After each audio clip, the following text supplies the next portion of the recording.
Ini adalah video bagian 3 dari interaksi komponen margin of error. Pembahasan akan dilanjutkan dengan penetapan tingkat keyakinan, dimulai dengan untuk pendugaan interval rata-rata populasi. Mari kita mulai. Penentuan tingkat keyakinan atau 1 minus alfa. Pertama adalah untuk pendugaan interval rata-rata hitung populasi. Kita perhatikan hubungan antara tingkat keyakinan dan margin of error. Hubungan mereka tercermin dalam bentuk 1 minus alfa dan Z alfa per 2 ini. Nilai 1 minus alfa akan menentukan alfa sehingga menentukan Z alfa per 2. Jadi bisa sebaliknya, yaitu bila dapat diperoleh nilai Z alfa per 2 akan bisa dicari besarnya 1 minus alfa.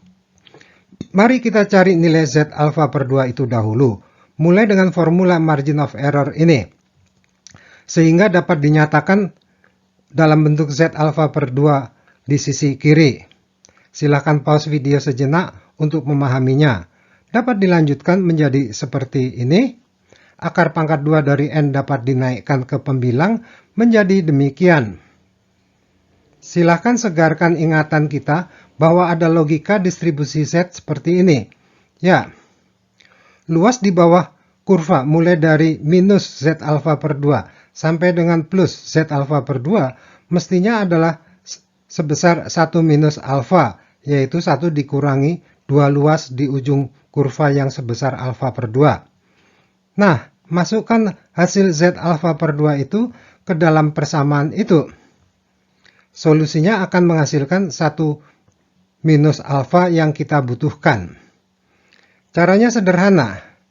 Carilah probabilitas X kurang dari Z alfa per 2. Lantas, kurangi dengan probabilitas Z kurang dari minus Z alfa per 2. Itulah jawabnya. Mari kita lihat contohnya. Begini contohnya. Menetapkan tingkat keyakinan akan didahului dengan menetapkan nilai Z alfa per 2 yang relevan. Kita cari Z alfa per 2 berdasarkan formula ini. Maka, kita akan mencari nilai-nilai E, N, dan sigma X pada soal.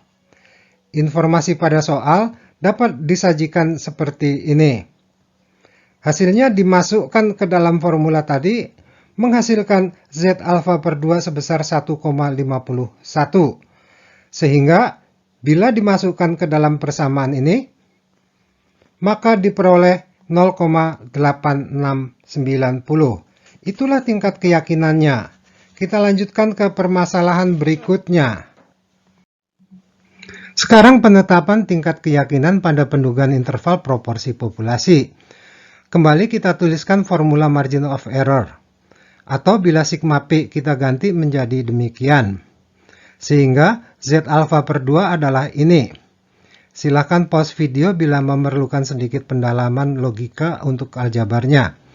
Atau disederhanakan menjadi seperti itu dengan memindahkan N menjadi pembilang.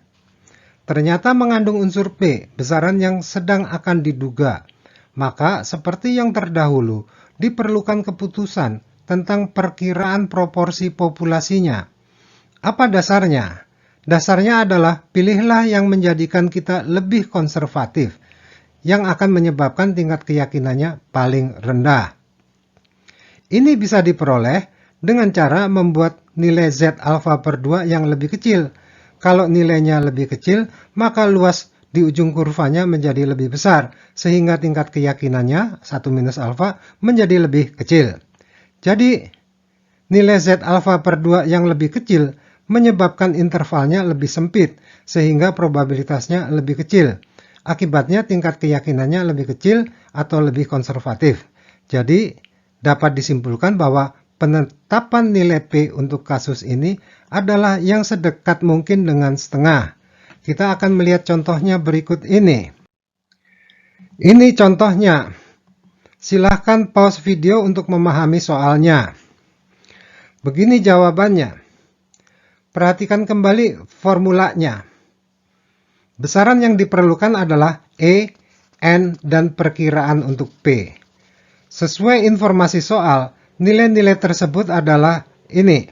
E sama dengan 0,06, N sama dengan 500, dan perkiraan P adalah sebesar 0,46 karena rentang dari 0,34 sampai dengan 0,46 yang berarti yang terdekat dengan 0,5 adalah 0,46 itu. Masukkan mereka ke dalam formula untuk menghasilkan Z alfa per 2 sebesar 2,69. Masukkan nilainya ke dalam formula ini sehingga diperoleh probabilitas interval ini adalah 0,9928. Jadi tingkat keyakinannya adalah 0,9928. Demikianlah rangkaian penjelasan keterkaitan unsur-unsur margin of error. Terima kasih atas perhatiannya. Baik, telah disampaikan penetapan sejumlah submateri yang merupakan komponen dari margin of error. Pertama berupa penetapan N, ukuran sampel, dalam rangka pendugaan interval rata-rata populasi pada tingkat keyakinan dan lebar dugaan yang dikehendaki. Kemudian dilanjutkan dengan penetapan N, ukuran sampel, dalam rangka pendugaan interval proporsi populasi. Tentu saja pada tingkat keyakinan dan lebar dugaan yang dikehendaki. Selanjutnya, yang ketiga adalah penetapan tingkat keyakinan dalam rangka pendugaan interval rata-rata populasi pada besaran sampel dan lebar dugaan tertentu yang dikehendaki. Dan keempat adalah penetapan tingkat keyakinan dalam rangka pendugaan interval proporsi populasi pada besaran sampel dan lebar dugaan tertentu yang dikehendaki, serta asumsi tentang besarnya proporsi populasi yang akan diduga. Komponen margin of error yang dibahas itu merupakan variabel keputusan yang perlu ditetapkan oleh statistikawan dalam menyikapi kendala biaya yang dihadapinya. Dan selanjutnya, izinkan kami menyampaikan ucapan terima kasih kepada para pendukung penting penyusunan materi ini, yaitu Saudari Fitri Nurjana Sarjana Ekonomi, Saudari Cut Aryulista Sarjana Ekonomi, dan Saudari Lintang Ayu Wulandari Sarjana Desain. Mohon maaf bila materinya tidak terlalu mudah difahami. Salam sehat dan salam sukses.